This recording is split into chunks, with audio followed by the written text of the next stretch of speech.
100 വർഷത്തിലേറെയായി തുറന്നിരിക്കുന്ന ചാപ്പൽ സന്ദർശകർക്ക് വിസ്മയമാകുന്നു. സ്പെയിനിലെ മാഡ്രിഡിലാണ് കാച്ചിറ്റോ ഡെൽ സിയാലോ എന്ന പേരിലുള്ള വാതിലുകൾ അടയ്ക്കാത്ത മനോഹരമായ ചാപ്പലുള്ളത്. സ്വർഗത്തിൻ്റെ ഒരു ചെറിയ പതിപ്പ് എന്നാണ് ഈ വാക്കിൻ്റെ അർത്ഥം. നിത്യവും 24 മണിക്കൂറും ആളുകൾ ഈ ചാപ്പലിൽ ആരാധനയ്ക്കായി എത്തിക്കൊണ്ടിരിക്കുന്നു.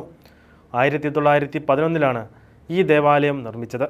Missionaries of blessed sacrament and Mary immaculate സഭയ്ക്കാണ് ചാപ്പലിൻ്റെ പരിപാലന ചുമതല. സഭയുടെ സ്ഥാപകയായ മരിയ എമിലിയയെ 2019 വാഴ്ത്തപ്പെട്ടവളായി പ്രഖ്യാപിച്ചിരുന്നു.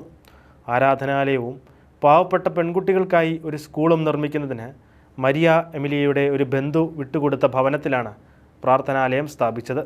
മതപരമായ നിർമ്മിതികൾക്ക് സ്പെയിനിൽ വിലക്കുണ്ടായിരുന്ന കാലത്താണ് ഇത് നിർമ്മിച്ചത് എന്നതാണ് ഏറെ ശ്രദ്ധേയം. 1911 കൂദാശ ചെയ്ത ദിവസം മുതൽ ഈ ചാപ്പലിൽ പരിശുദ്ധ കുർബാനയുടെ ആരാധന മുടക്കമില്ലാതെ തുടരുന്നു.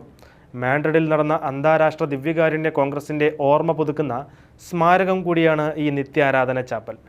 തുടക്കത്തിൽ വിശ്വാസികൾക്ക് രാവിലെ മുതൽ വൈകുന്നേരം വരെയായിരുന്നു പ്രാർത്ഥിക്കാൻ അവസരം.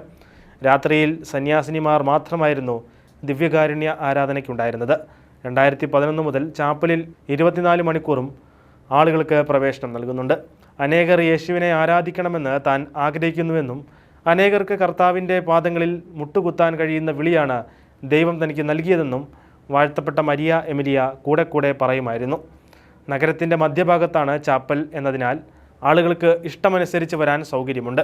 അക്രൈസ്തവർ പോലും ഈ ചാപ്പലിൽ എത്തുന്നുണ്ട്. ദിവ്യകാരുണ്യ ആരാധനയിലൂടെയും മരിയൻ അനുഭവത്തിൽ അധിഷ്ഠിതമായും സുവിശേഷവൽക്കരണ പ്രവർത്തനങ്ങളിൽ പങ്കാളികളാവുകയാണ് മിഷനറീസ് ഓഫ് ബ്ലെസ്ഡ് സാക്രമെൻറ്റ് സഭാ സമൂഹത്തിലെ സന്യാസിനിമാർ.